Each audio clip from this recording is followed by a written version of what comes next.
Greetings, greetings, welcome. Five Play Friday is live from the beautiful San Francisco Bay Area. I hope everybody's having a fantastic holiday season. For basketball officials, of course, we know this is a super busy time of year for most, as this is tournament season. Your assigners are overmatched. There's too many games, so lots of games to go around. Yeah. So we got big tournaments here in the Bay Area going on as well. Hope everyone is doing well. Okay, Dave Craig, good to see you in the chat. Okay, little afternoon. You get some matinee, get some weird game times as well. Dave, I hope you're doing well. I hope you had a merry Christmas. Ted, good to see you. Of course, we do have your play, Ted. You know that one. Yeah, something we could take away from that play for everybody. Let's see. I'm going to put that there. Jason Hayes. Hey, nice to see you, Jason. Yeah, hospitality rooms. Let's have a frank discussion. Some hospitality rooms are just tremendous. And others are, yeah. So, although usually this, if you have multiple venues, like I've got games here and then I got to go here, then that hospitality room could be like an oasis. But in general, I'm not arriving to a game site thinking I'm hungry. Pretty rare. That's me personally. And just because it's there doesn't mean we have to, right? Mark is now on the floor, or he's in the room, right? Let's listen in on Mark's pregame. No.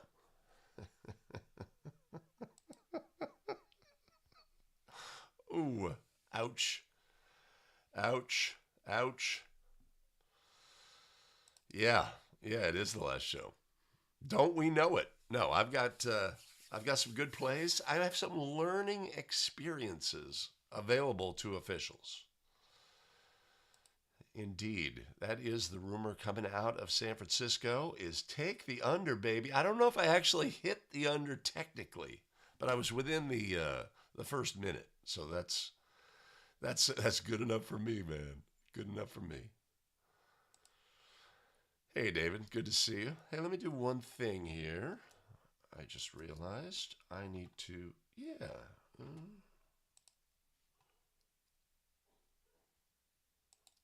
see, let me ask if the sound changed. Okay, yeah.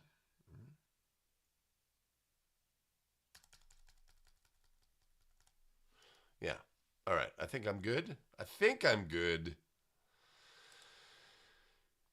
Tournament.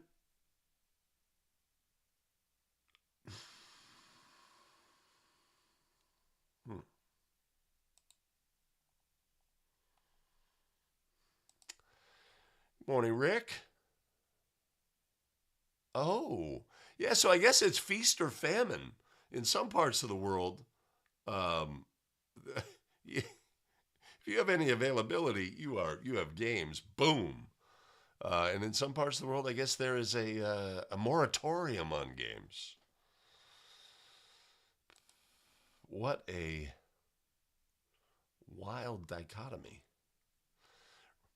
Rainy in Seattle. Yeah. How many games total, Cody? I mean, man, so we have this big girls tournament here in the Bay Area. And I remember working this tournament game. We had two games starting at 6:45 and we didn't end until like 10 p.m. And one of my partners,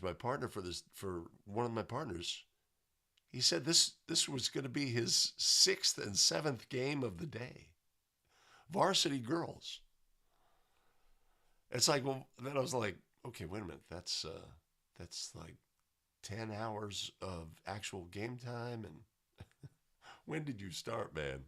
When did you start? And so obviously he was running on fumes. And when you have a partner who you know is running on fumes, you just got to protect him, man. You got to protect him, right?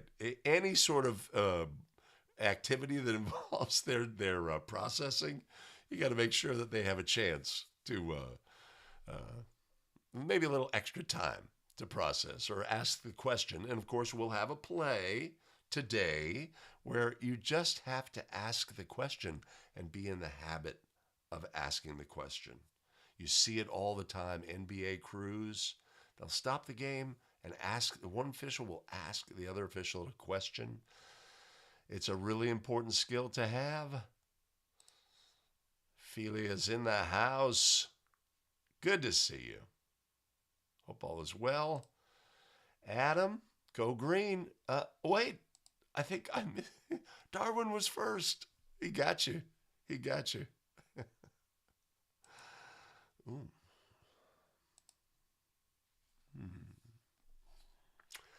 Greg does not get nervous. No. He does not get nervous. Sometimes he gets very, very stressed when things aren't working right.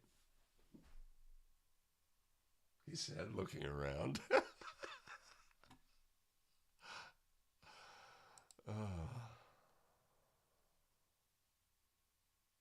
Oh my God, did that game end up 6-3?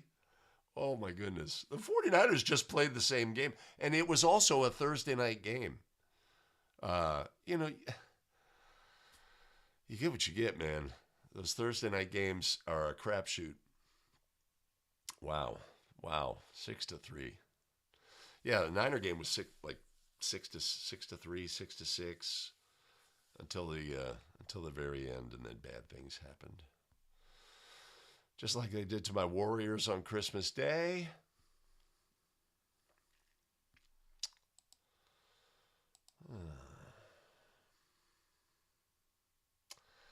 Hector, I did a FaceTime with some residents of Charleston or South Carolina, and that was a lot of fun. Got to see my grandson on Christmas Day.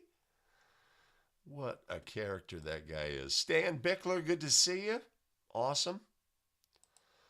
Hello, Stephanie Meyer from Michigan. We have a play from Michigan which has some rules that are not quite compatible with NFHS. We'll see. I'm teasing. See how I'm teasing all these plays? Warren Layton, good to see you, Warren. Hey, Larry. A holiday tournament game. Just one? Ooh. Sweet.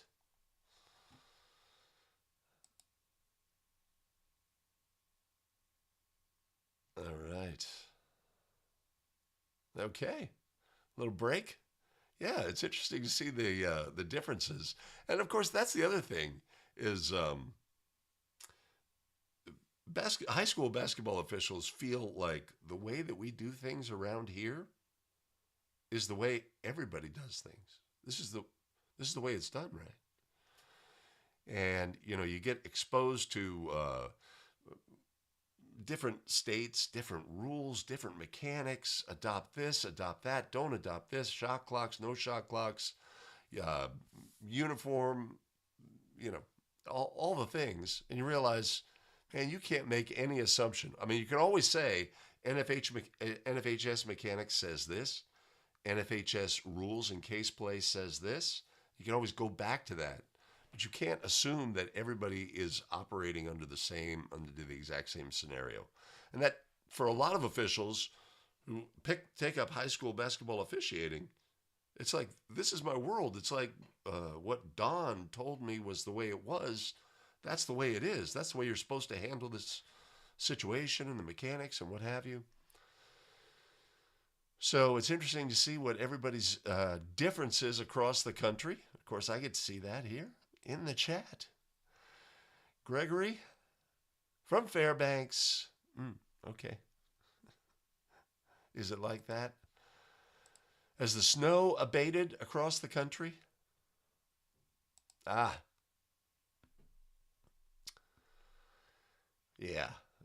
That sounds like a tournament weekend. Yes.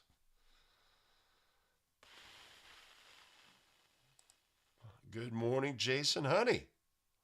Good to see you.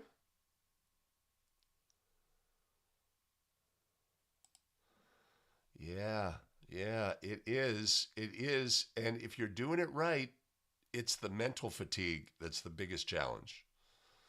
Um, because the game requires a lot of mental energy. So if you find that that's the case, then you know you're doing it right. Good morning, Ed Harris. How you doing? Okay, Jason's got a story.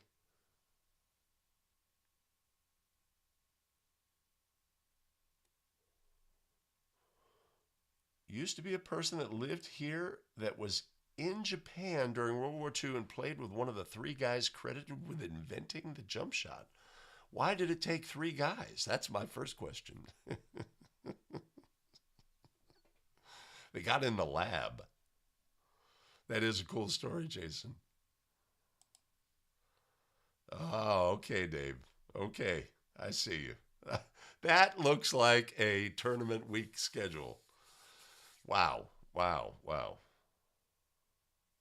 That's crazy, man. 1, 2, 6, 10, 15 games in a 8-day span. Yeah, yeah. Take care of yourself.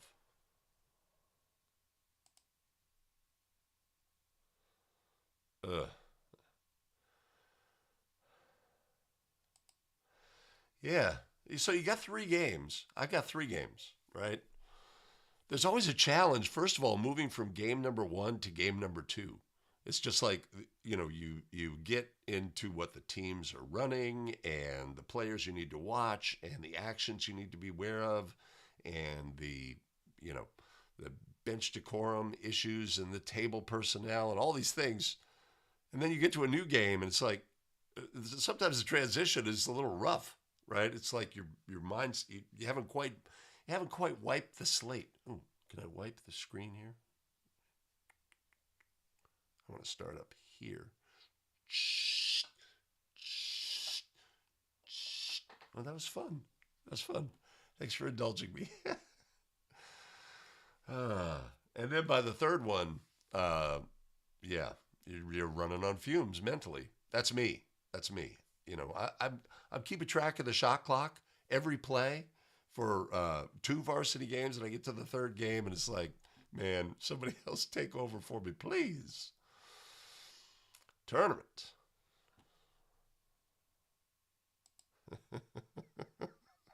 Yeah, but you'll still be checking the clock every dead ball and every time that it's supposed to be resetting.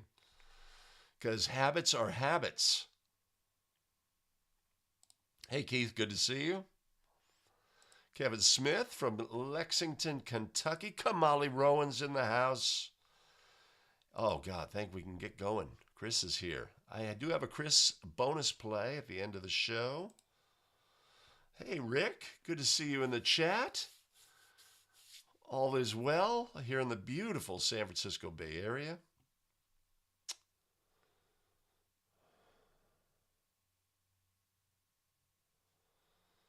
I have been to the Dallas Metroplex area, and yeah, we did not have any traffic issues. Stan Whipple in the house. Good to see you, Stan. Hope your season is going well. Ooh. Yeah. I often tell the timer and the scorekeeper, right? It's like we're a team, right? It's them you have to worry about. But you got to protect your crew. New Mexico's in the house. Sioux Falls. That's in South Dakota. Yeah.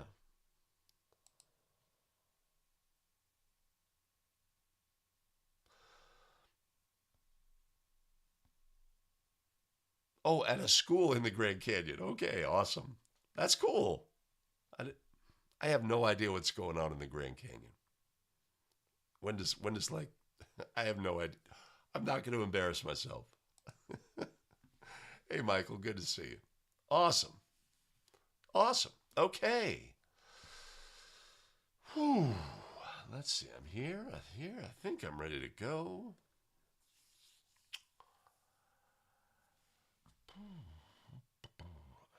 Hey, Billy Mack.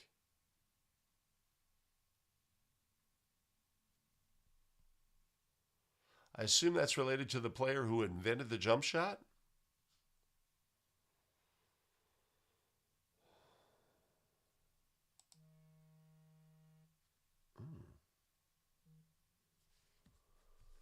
Customers.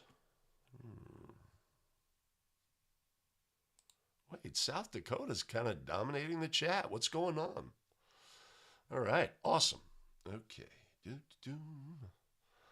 just going to get started, man. 19 after? 20 after? Okay. Now, this show's not going to air until a little later. Okay.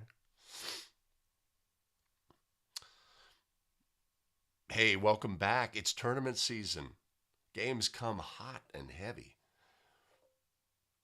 It's critical that we know how to handle situations that may arise in the game. And today we're going to have a few plays that we can learn from, may help us in our next situation. So let's look at plays today. How many plays? Yeah, 5 plays. Stick around. Hey, welcome back, everybody. It's Greg Austin with a Better Official. We craft video to help basketball officials get better. And we're going to do that today by looking at plays, looking at all of the things. And as we like to do, let's start with a you make the call play. What do you have on this jump ball scenario?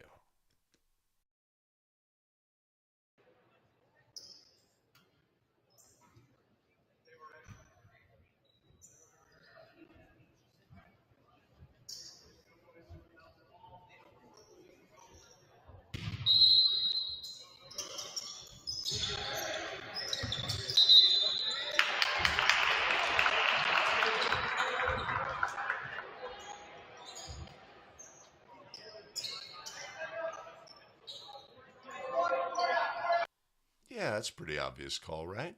Did we do everything right on that play? What do you have on that play? It was legal play? Correct ruling? What do you have? Put your ruling down below in the comments and stick around to the end of the video where you know we'll look at all of the things on play number 1.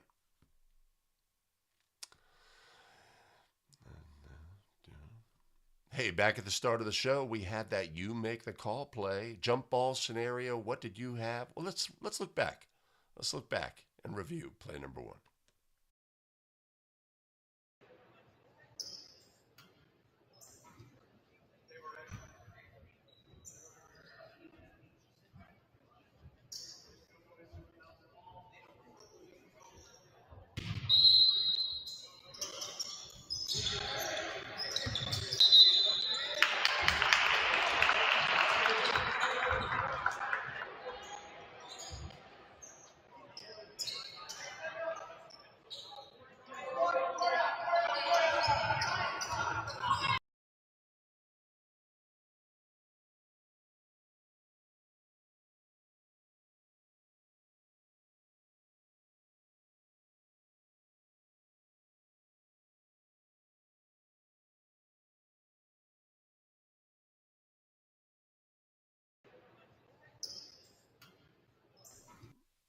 Okay, this play is a mind-bending play for me, right?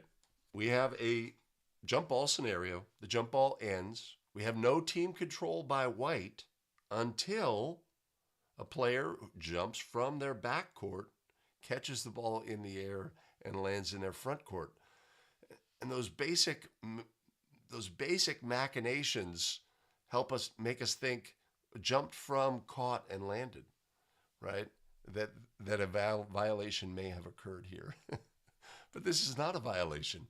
He jumped from his backcourt, established player control on the court for the first time right here, and landed in the front court. That is a legal play.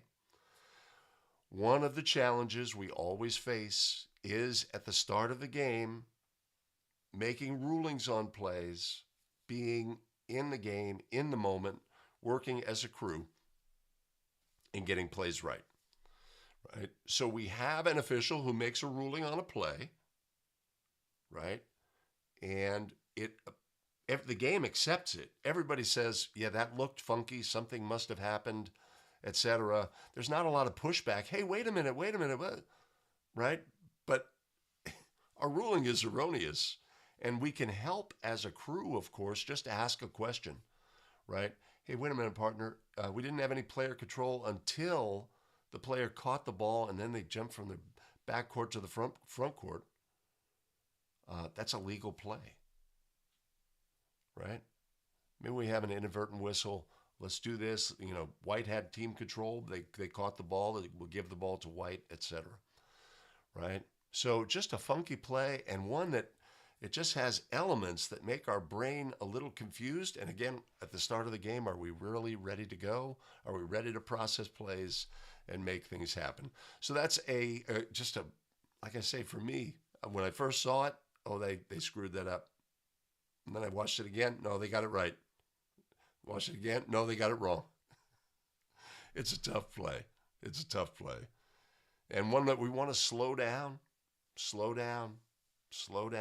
allow processing time. Yeah. That's a good one.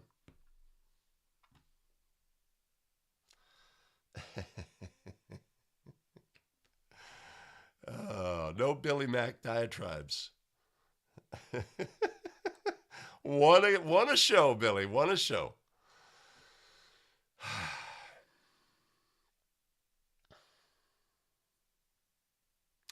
I still watch this play, and something about it just makes me question, wait a minute, isn't something there illegal?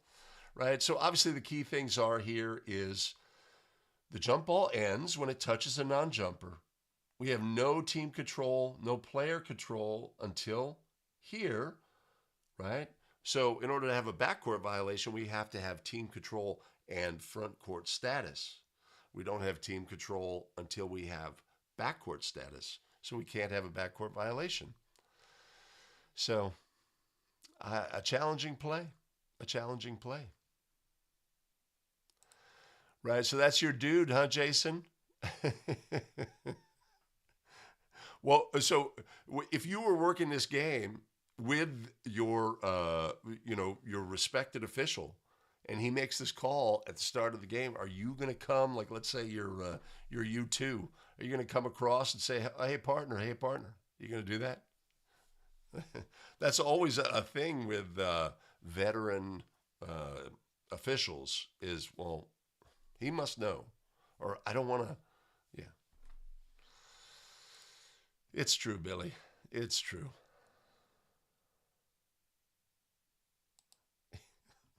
It's all true, man. It's all true. I look at this play and it's like, yeah.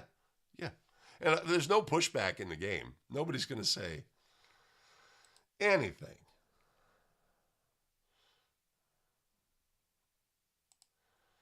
Love a great toss.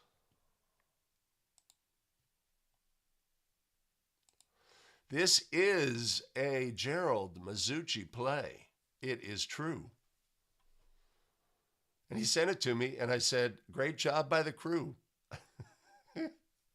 And he said, what?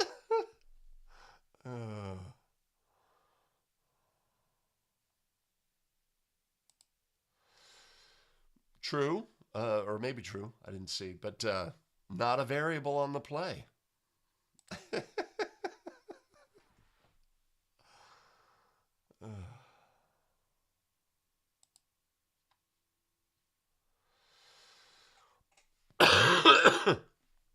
Well, Stan, this is always the question: is how are we going to handle this situation if we know this is an incorrect ruling, right? And how are we going to do it from a distance? And what are we going to ask, etc. And how do we learn to do this? And how do we do it elegantly so that our crew gets the call right and it's not a big whoop-de-doo, right? Is if we come with factual statements, right? If you come to your partner, hey partner, I had no player control until the player in the backcourt caught the ball, right? right? So that we don't have a backcourt violation, right? A statement. I had no player control until, right? The jump ball ended when. If we come with a factual statement to a partner who is a good partner, and they're going to say, you're right. Thank you very much, right? Yes, you are right. So that I think is really the key component, how we literally get to them physically, right? So let's say in this situation, our tossing official is going to administer the resulting throw in at approximately where it should be.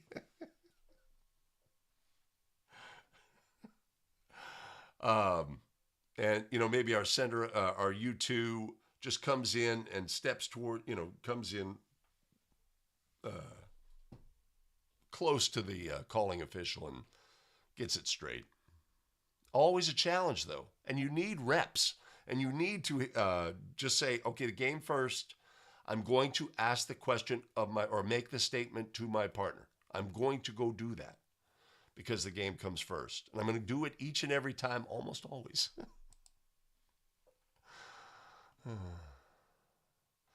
Yeah, I say jump ball to start overtime. Yes, jump ball to start the game. Let's just give it to the opponent. Give it to the visitor.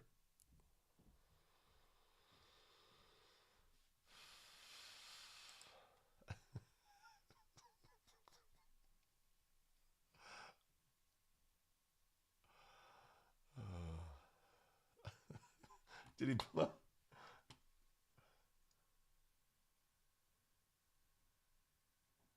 Yeah, that's a great jump ball toss right there. Absolutely. Absolutely. Absolutely. You are 100% correct. That is 100%. They are, you find the mettle of the official is if a veteran official is willing to take information from a first-year official, is interested in, because they're encouraging, by doing so, they're encouraging the official to have the courage to do that, right? If they are, listen, bro, come on, because of course the irony is the first year official is immersed in the rules book. They are immersed. They know, right? And maybe our veteran official sometimes gets a little disconnected. So, but you are 100% correct. It is if they are intimidating about you providing information, you are finding something out about them. Okay? If they are encouraging, right? If you have information, come to me and tell me the information, right? And I might say, I did see the touch by Black on the ball going out of bounds, but it then deflected off White. I got you. Thank you, right? And we go through the dance and we build that rapport as a crew and we do the things that we need to do. But you are 100% correct. It's like, can I go talk to that official? Are they going to accept? Am I going to be like, my ears are burning later on?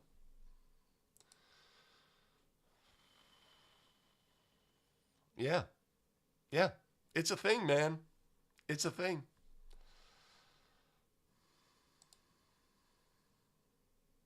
All right. I'm going to leave that play. I'm leaving it behind. And we're moving on to our next play.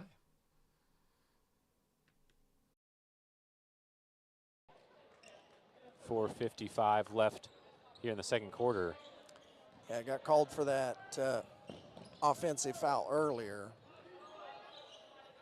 Walker at the top, dangerous pass in. Hausch comes in and steals, and Walker fouls off the ball. If that's the fifth foul. Okay, yeah, it is a loose ball foul is the call, so it will be shooting. That's kind of a iffy call there because it was possession by the Cougars. So that could very well be called a team control foul, and therefore wouldn't be a shooting foul.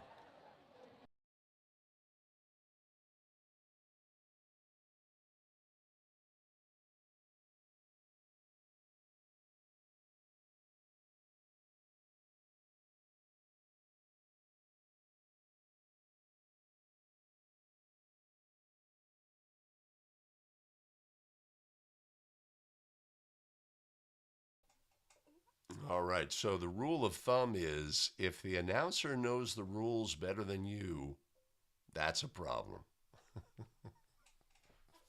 Although this is a smart announcer, friend of the show contributor.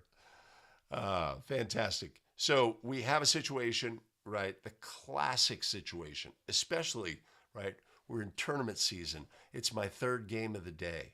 My brain's a little fatigued, right? And a situation occurs. I rule a foul. It was a foul. Everything's great. And somebody at the table or the coach, the opposing team, the offended team is like, shooting, shooting, shooting, right? And the game just wants to move on down the court and shoot free throws, right? But the question that we have to ask is, was there a change in team control? Did the player who was fouled gain player control on the court? And in the absence of that, this is a team control foul. We will not attempt any free throws, and to do so would be award unmerited free throws. But you have to recognize that the game in this situation, when it's fifth foul or more, says, let's go shoot free throws. And you have to be strong against that. And the way that you do that is that you identify these fouls from the opening tip. Let's say this was the first play of the game. This is a team control foul, right? Identify them each and every time. I can't encourage that enough. If you do that and build that habit, then when the situation occurs and the game says, hey, let's go shoot free throws, you can get the play right. I see countless situations in games that I'm working with partners on video, etc. There is a team control foul in a situation such as this, and the officials do not report it as such. They're not identifying it as such. And so we get into a situation where we have awarded unmerited free throws, 2-point game, early in the game. At the end of the game, nobody's making a big deal out of this. But we need to get these plays right. Ball is deflected. Player is held. Right? You could fight and say, oh, but for an instant, the ball was between his fingers and what have you. But that's not the thing, man. He did not have player control. You would not have granted him a timeout in that situation, right? Player control. He says, timeout, ref. No, you wouldn't. So you can fight for that or just recognize the fact that there was no change in team control on a situation like this. And I cannot emphasize enough, identify these plays from the jump. Identify team control fouls in this kind of situation. These are sometimes hard. The ball is ping-ponging. It's on the floor. Ping-pong, ping-pong. Player jumps on another player. We rule a foul, right? And we become a little disconnected. Wait, who had team control? Player control? etc. Because it's hard. It's hard to have an awareness over a period of time, and we need practice. So doing it each and every time will help us be a better official. Yes, it will. Oh. Wait a minute. The Zooch is in the house. Good to see you.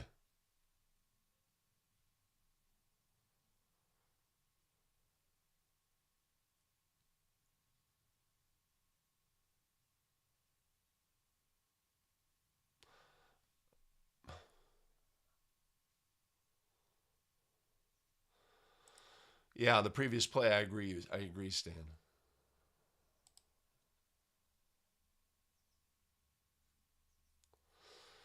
Yeah. So the question in this situation, the question to ask of your partner, right, is, hey, well, was there a change of possession? That situation, like I say, in NBA games comes in all of the time because it's going to affect the shot clock, right? If you're in a state that doesn't have a shot clock, maybe you're less used to asking it. Just to ask the question, was there a change of possession? Player, opponent, ball is bouncing, an opponent jumps, catches the ball, passes it back onto the court, right? but they stepped out of bounds. They ruled they stepped out of bounds, right? They had no possession when they were. When they did have possession, they were already out of bounds. There'd be no reset of the shot clock, right? So the question asked here is, was there a change of possession? No? Okay, team control foul, no free throws, right? That would be the way to handle this. We also note our calling official as center is going table side, thinking there's a backcourt throw-in. Is that the correct mechanic? Not by NFHS mechanics. So, but since they changed it so that the lead switches with the table side official, officials screw this up all the time. But in the end, he was in good position for the resulting free throws. That's a thing, man. That's a thing. Yeah, on the previous play, we should have awarded White. Of course, our official was a little anticipatory. As soon as the player caught the ball, he was starting to blow a whistle. Yes, but as you know, Chris, if the announcer is telling you what the rule is and you got it wrong, that's bad.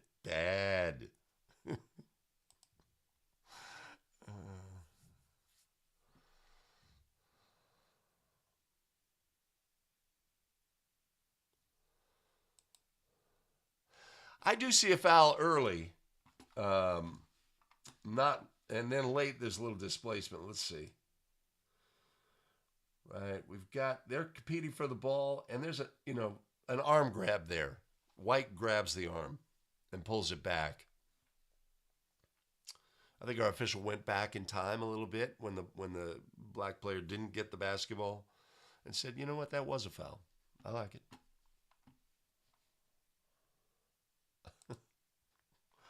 What? Oh, the things we see and don't see on plays.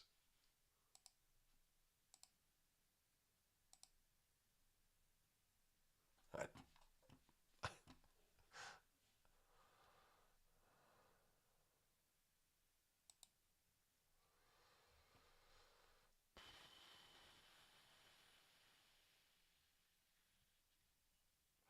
If you're asking proper mechanics in this situation, is the center official would step in to the reporting area, or at least a clear view of the table, report, and they would become the new lead for a backcourt throw-in, which would be handled by the trail. All backcourt throw-ins are handled by the trail.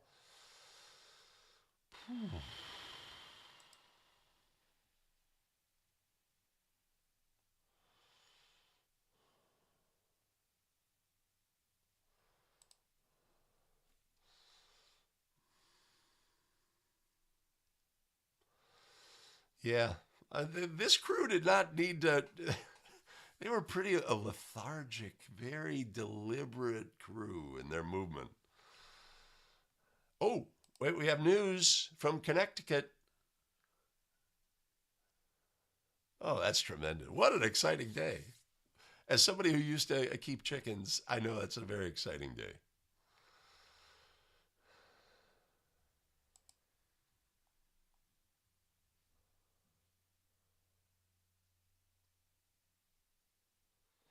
Fair enough. I mean, the other officials weren't in great position to offer counsel.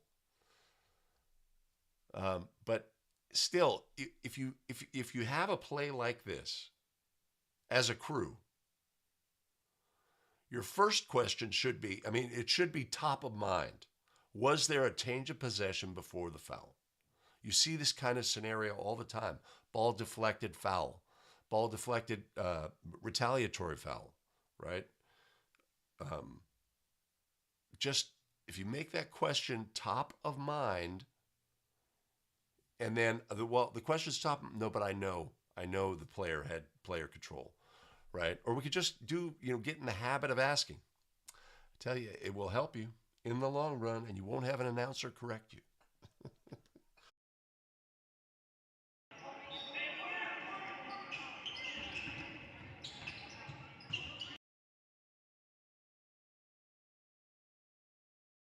I did the wrong thing. Okay. Yeah.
All right. So this play from Michigan, um, JV game, two-person game, offers us a few opportunities to, like, how are we going to adjudicate this play, right? We have two players actively engaged in the post, banging at each other. The official says that's too much and rules a foul has occurred during the live ball. And then during the dead ball, those two players say, I still don't like you, and they start pushing and shoving, and there's an action to the head of one of the players, and the officials get together and deem that those two players were fighting. Okay? There's a penalty for that, right? So we have live ball fouls, and then we have dead ball fouls, and we need to, when we adjudicate plays like this, take into account all of those things, right? So on each player, there's a live ball foul. If we ruled a double foul, which appears to be the case, our young official identifies, hey, we're going to have a throw-in on the sideline over here. That's fantastic, right? But then when we go to the table, we assess double technicals, which would be correct as well, but that should be an additional 2 fouls. An interesting thing about the state of Michigan is that they actually eject the players from the premises. They have to leave the premises. And we see what happens on this play where, like, let's say you had two players who were, this is kind of like low-level fighting, but let's say you had two players who were actually like, let's say there was more animosity involved. And then our player in white goes towards the locker room, and then our player in blue goes towards the locker room. Is there any chance that they're out in the hallway together, and maybe they can re-engage in their fighting scenario? So, and then we end up shooting free throws in this situation, which would be inappropriate as well. Of course, the penalty for a double foul, point of interruption. The penalty for a double technical, point of interruption, right? The fouls are assessed. There are no free throws attempted. Our young crew, gets the play wrong, right? They get a little help from the varsity officials who are watching the game, but they still get things wrong. The way we should have handled this was the two players are assessed personal fouls for their double foul during live ball. The two players are assessed technical fouls for fighting during dead ball. Both of those players are disqualified by rule, National Federation of High School. In Michigan, they say the players have to leave. Well, you could see the potential for disaster, but that's the way they do it. But knowing NFHS rules, the player is simply disqualified for fighting. In the end, 2 additional fouls should have been added to each team's total. and the game resumed at the point of interruption with no free throws. If we see these plays that we have to layer and we have to figure what's the proper adjudication, it's really helpful when they actually occur in our game. That is so wild to me. You're going to send these players, they're going to leave the visual confines, and come on, man. Who knows what could happen out there? I mean, maybe the dad of the player in blue comes in and he's got something to say to the player, and it's like, come on, man. Come on. I don't understand it. I don't understand it.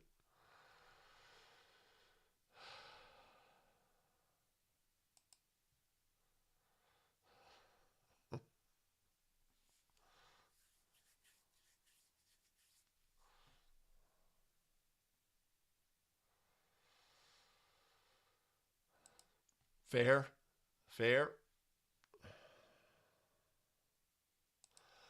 That's what I was told. That's what Miles told me, that the players have to leave.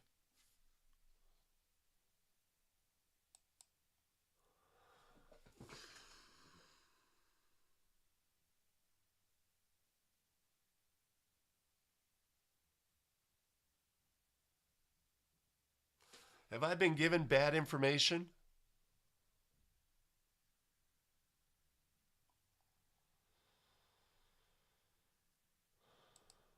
Hey, Ted. Oh, you're going to miss your play. But we'll like lambaste you in your absence.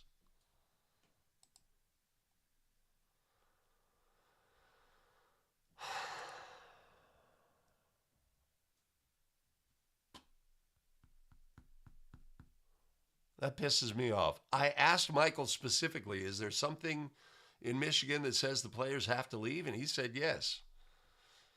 Huh. Yeah, I mean, so that's then we really have a screw up. It makes me angry.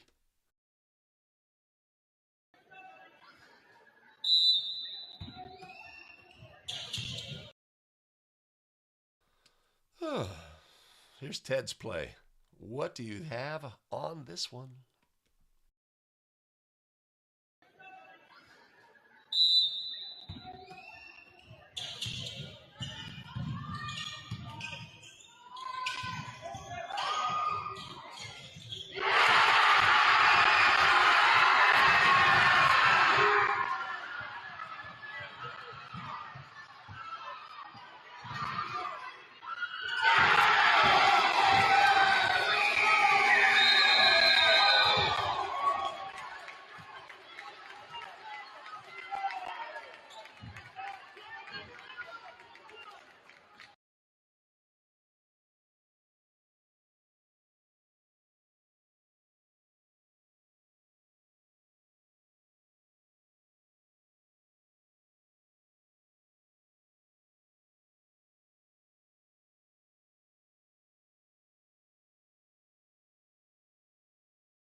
All right, last second scenario. Important piece of information here is White is out of timeouts.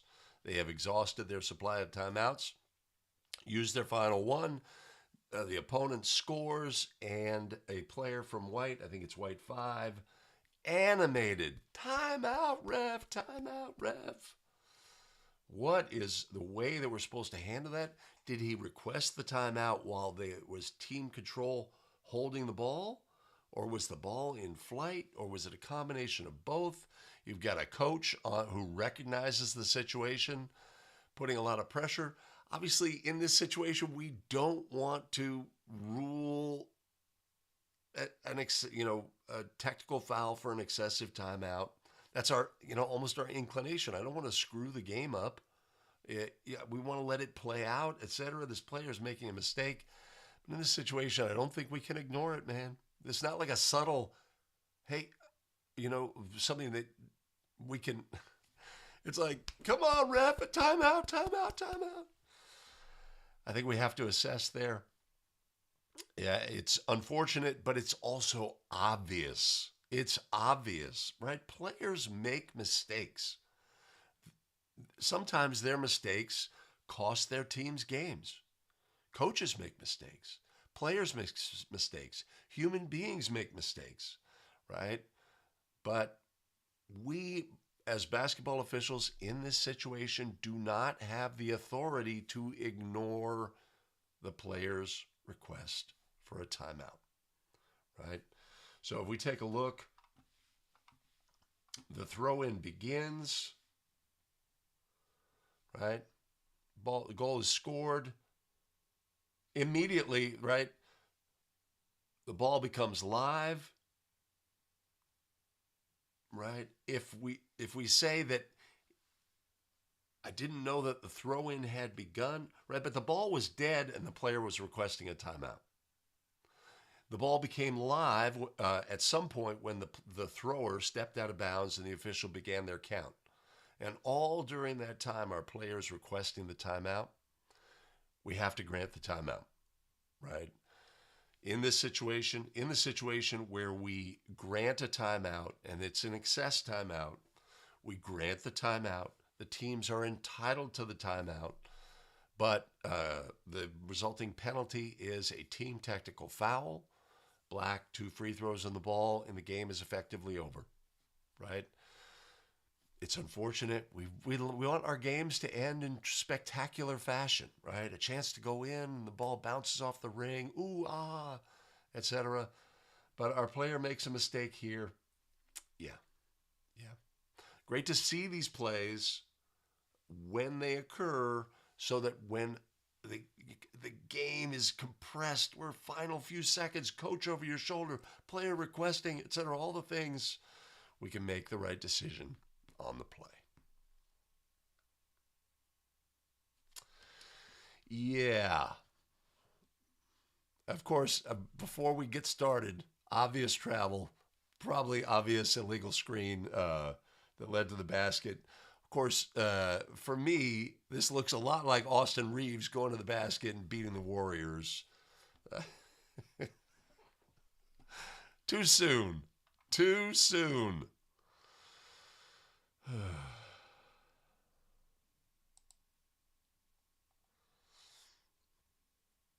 All right, where are we?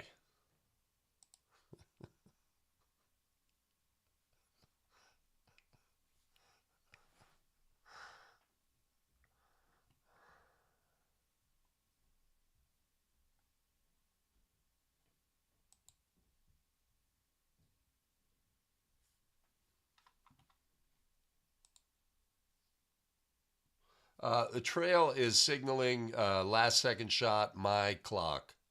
He's the trail. He's the official opposite the table.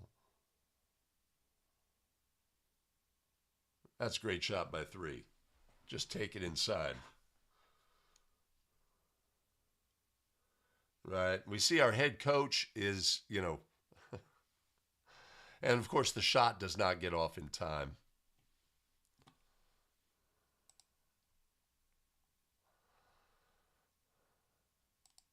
Oh, absolutely. Well, I mean, the proper NFHS mechanic is at 1 minute for an official to communicate to the crew, hey, it's the final minute.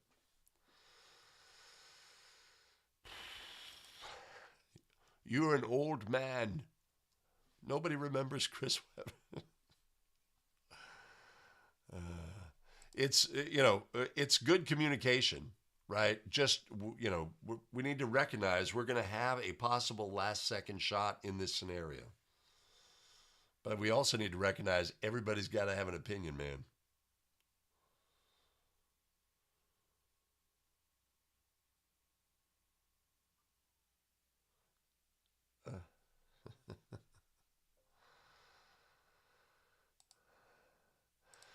Well, that's what we want to do. That's what we want to do. I don't want the game to be screwed up by this kid making this mistake. But our hands are tied here. Hands are tied.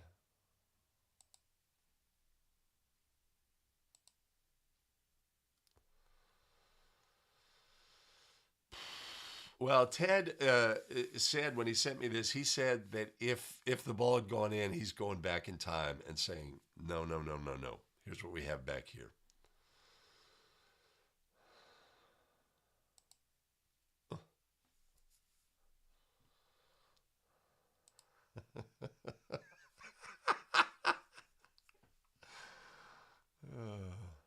Yeah, yeah.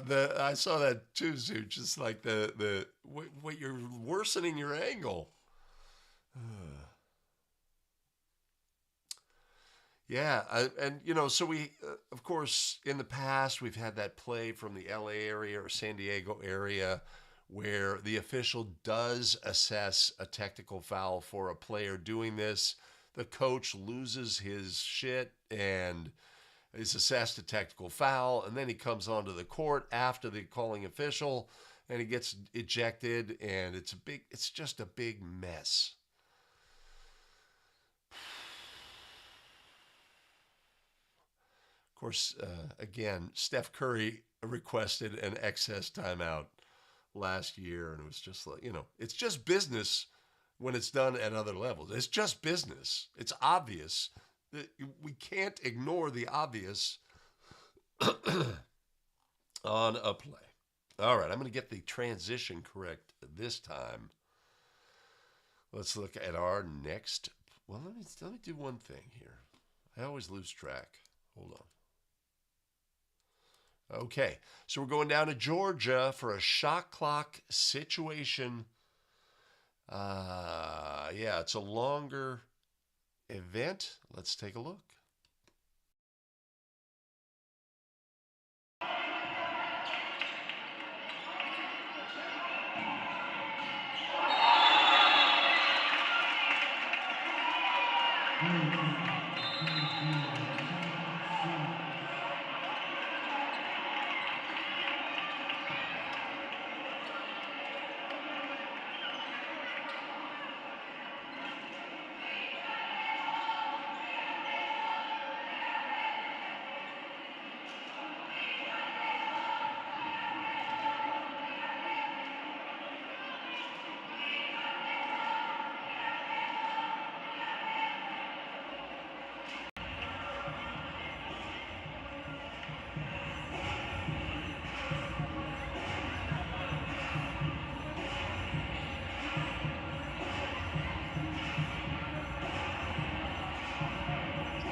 Okay, in the end, we have a situation where there is an erroneous resetting of the shot clock when the ball goes into the back court. Of course, the shot clock had not been reset, so the question becomes, has a violation occurred on this play? How would we determine that? What are the habits and fundamentals, right? So first of all, timeout mechanics. It's critical in end-of-game situations that we handle timeout mechanics properly, right? NFHS, the officials, if they're going to confer, should be conferring at the spot of the throw-in, right? That's super simple, right? Teams want to know, where's the ball? Where's the ball? If an official is holding it in the middle of the court, we can have confusion. They set up a play. not on this play, but they set up a play for a sideline throw in, and then you put it on the end line, or it's on the end line. They set up an end line throw in, and you put it on the sideline, right? Timeout mechanics. Get all the stuff read. You're the reporting official, right? Let the official know we're going to be running the end line. That's the first part of the equation. We're not even going into the timeout until we know we're running the end line coming out of the timeout, right? So our timeout mechanics are crucial. We didn't notice the shot clock needed to be reset in this situation, okay? So on this play, we have a couple of things happen. First of all, the basket interference violation was correct to start the play. This ball is deflected. White did cause the ball to go into the backcourt. Should have been a backcourt violation. There is no change of team control on the play. The opponent's bench goes crazy, says shot clock violation, and our officials get together and confer. How could we come up with a correct ruling in this situation? Was there a shot clock violation? We need to know that. Was there a shot clock violation? What are the things that we didn't do that put us in a hole where we are unsure whether there was a shot clock violation? Here's some additional video, less clear, but also shows what the action was. Right? Our shot clock should have reset to 35 at this point in the state of Georgia. Our crew needs to make sure that that's all correct. But what do we have here at 2:28? Right? First of all, our officials need to know 2:28. That has to be in our brain, right? We need to know the number. Fortunately for us, in this situation, somebody else knows the number. Who knows the number in this situation? When the scorekeeper, when we administer a timeout and grant a timeout, scorekeeper puts the time of the timeout in the scorebook. Remember that in these situations, we can always go back and say, okay, wait a minute, right? Ultimately, a shot clock violation may have been occurred. How could we possibly know? Hey, the number was 2:28. The book has that number, right? In the end, this play ends up, they stop play with, should have been 2 seconds remaining on the shot clock. So just keep that in mind that the scorekeeper has that timeout number. Yeah. So lots to learn in this situation. At the end of games, competitive game, 2-point game, 2 minutes to go, we need to be just 100% excellent. And we build all of our skills so that we are excellent in game and end of game situations. We're just crossing T's, dotting I's, doing the things that we do habitually all the time to ensure that we are buttoned down and get everything absolutely correct in these situations, and we don't open the door for a possible mistake, right?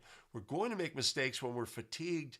We have habits and fundamentals that help us ensure that we can overcome those by doing the right things, the communication. Hey, that's an end line throw-in coming in, well, right there, right? Hey, let's go back to the spot and have our discussion here. Let's not do it out in the middle of the court, right? Let's make sure that we cover what we need to cover, and then we get to our spots and we get those teams out and we get the game going, et cetera, right? Great to see end of game situations so that we can just say, oh man, would that have happened to me? Would I always be aware of the number on the shot clock, et cetera? Because we want to be great at the end of the game. We have to be great at the end of the game.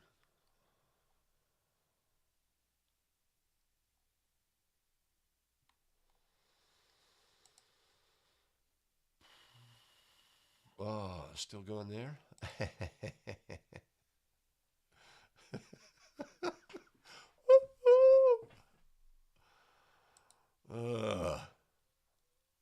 So easy in retrospect, right?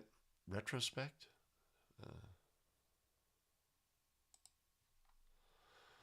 Agreed. No doubt. Oh, was it? right? So our clock ends up at 1:55. If we had properly reset from 2:28, the shot clock would not be a violation until 1:53. So we have stopped play. It should be white ball, front court throw in. That should be the correct ruling on this play. Just because we had an incorrect shot clock number, right? So if we think this through, let's say White was just dribbling around in the front court and the ball wasn't deflected and the shot clock expired, right? We could still fix it at that point. A timing error has occurred. That would be a fun one as well. I had a similar situation to that where I had to go to the scorer and say, what was the number at the timeout? I forget the exact situation. I remember it was at Dublin High School. And that, yeah.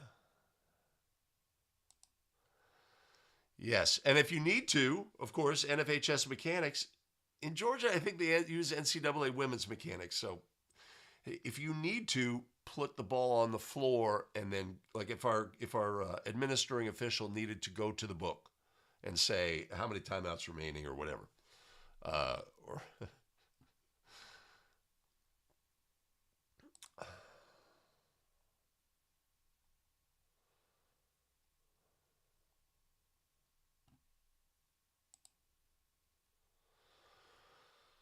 yes, right. So if we had Sean, if our trail official had that number, that'd be an interesting situation, right? But they don't realize it until the ball, blue is blowing up and the ball is in the front court. The player's going to the basket. They're doing the math in their head. 28.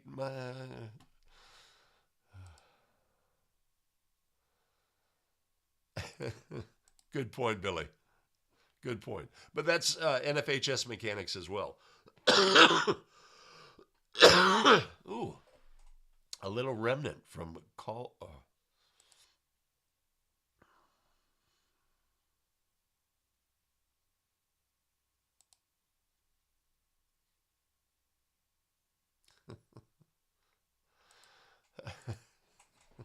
Well, okay, fair enough. All right. Yeah. All right, let's see what we have. One more play, little end of game flavor that we don't usually see. Another tool that we can add to our game and be prepared to use it at any point in the game. Let's see. Lily Thompson for Caitlin Harris. She'll inbound on the near sideline. The Bobcats trail by 2, 12.5 to go. Thompson gets it in for Smith. Guarded by Olsen. Right elbow pass for Even, who gets a wide open look down the lane and ties it up. 46, 4 seconds to play. And going to the floor, we're going to get a foul call on Brookings, and that's going to be free throws for Watertown with 0.6 seconds to go. Coach McClagan didn't like it. He got warned, Coach McClagan did. So free throws for Watertown, they got a foul call with 0.6 seconds to go. And I'm not sure who did they get the foul on. I'm looking for it. Lily Thompson picks up her third, and they're in the bonus. So 2 free throws.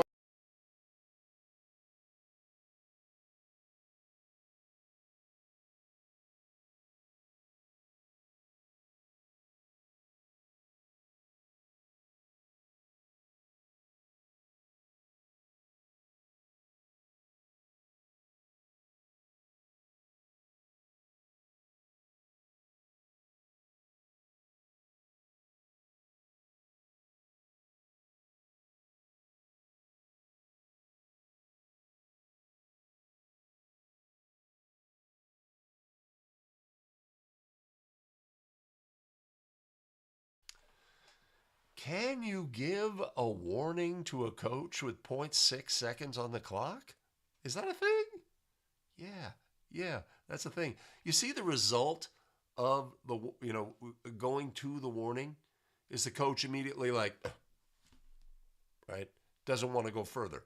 It's a tool. It's a tool we can use. So you got to figure the coach sees the obvious foul. He's like, right? He sees the obvious foul, but he wants to say to the official probably something along the lines of, you can't call that in a tie game in the backcourt 94 feet from the basket. Problem is, your player cannot commit that foul in a tie game 94 feet, or I guess it's not 94. Great slip action by our post player. That's fantastic. Tie the score, right? Press is on. Just too much. Too much. What are you doing? Don't foul. Don't foul. Right? So this is a game. Again, players make mistakes. We just have to recognize that fact. We can't always save them from their mistakes. Our job here is not to ignore this foul. This player was fouled. This player made a mistake, right? There are repercussions for their actions. And for the coach, right, who wants to, right, so we watch our coach here when the foul occurs.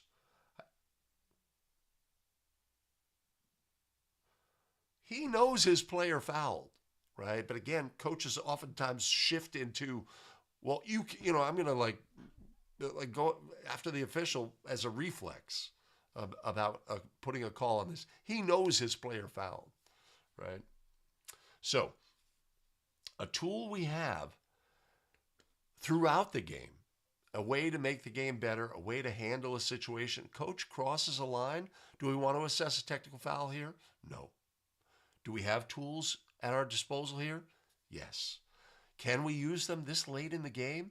Yes. Yes. Have your tools, have them ready, be ready to use them when the game calls for it. Hey, thanks for watching the show today. Much appreciated. There were lessons to be learned from each of the plays that we had. One lesson that I've learned is we have tremendous show supporters. I want to give them a shout out now. Much appreciated and much love. You can always buy us a coffee at abetterofficial.com/coffee. Hey, we have additional video content available for you. You can find that here. But I'll tell you what, I'll see you in the very next video. Take care, everybody. Oh, man. He's just seamlessly moving into the end of games, end of show stuff. Oh. Yeah. There was such an emphatic, it wasn't like a little bit, no, it was like, oh.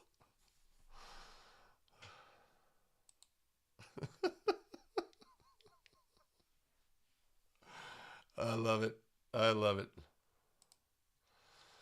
I mean, I think a lot of officials would say, well, I can't assess a warning this late in the game, that they feel like there's been some, we've crossed a threshold and we don't have that tool available to us anymore.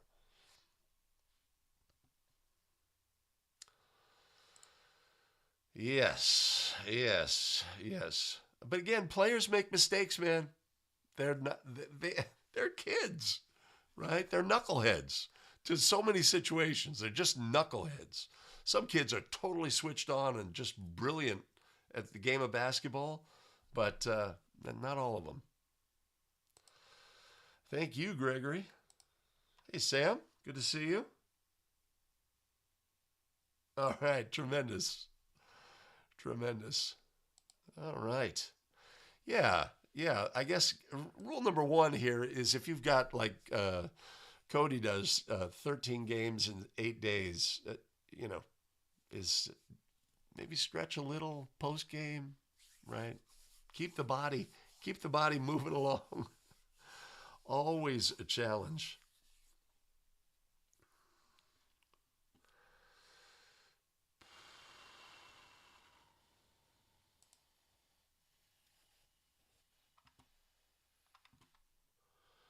Are we talking about this play?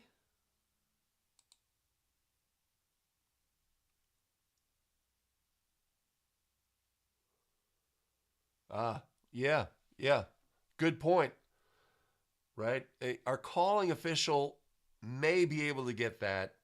Our the rest of our crew, hey, when the whistle blew, it was 1.0, right? We got to have that glance.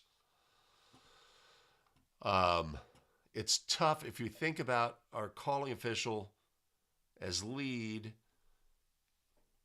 He'd have the clock at the other basket. He could do a glance up.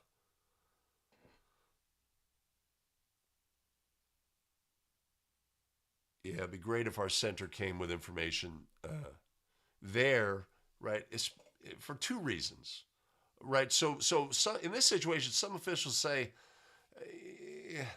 yeah, like if you've got the 1.0 or the 1.1 or the 1.2, if you've got it, it helps this situation.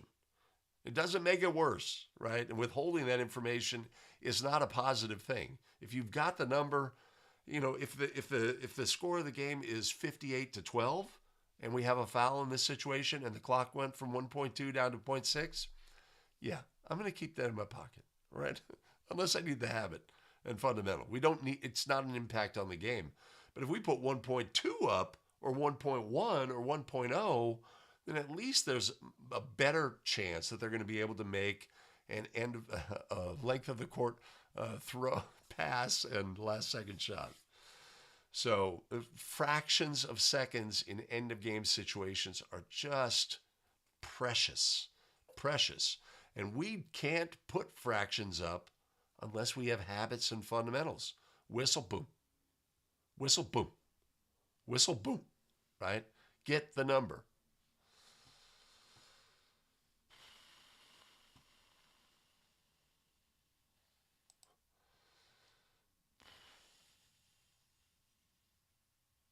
Oh, tough to tell, Adam. Come on now. That'd be tough to tell from that angle. Let's see. Oh, my goodness. Don't call that ref. Let's see. Right? Was she tripped? That's another thing.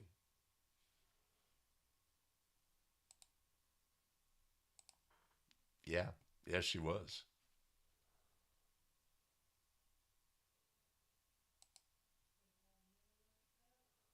Yeah, I'm not that good. Fair enough, Adam. Fair enough. You're going to be shouted down here, Billy. I love trying to do a game when a team is wearing orange by referring to them as orange. It's a good mental exercise. Yeah, inquiring minds want to know. Possible. All right. Fantastic. Well, I am done for the day. What are we looking at? Doing pretty good. I'm doing pretty good on these shows. Oh my gosh. What if the coach got a T in that situation? Oh, he would have been the one going, oh. Dave says the 2-syllable thing is not in the rules book. Is there a 1-syllable thing in the rules book? Or is there nothing in the rules book?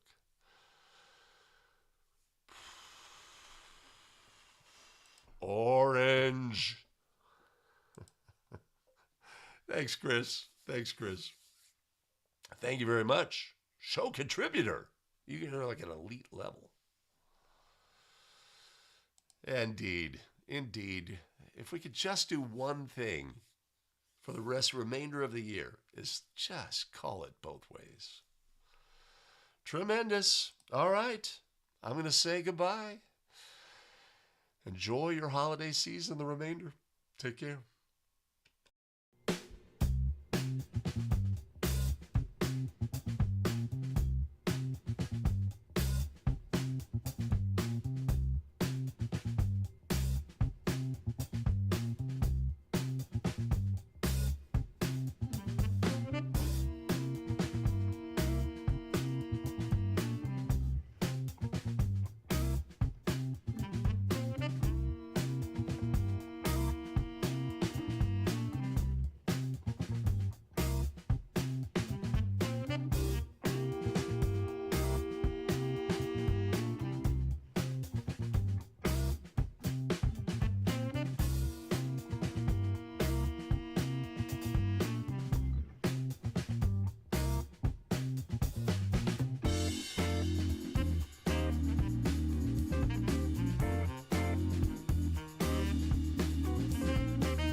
Bye.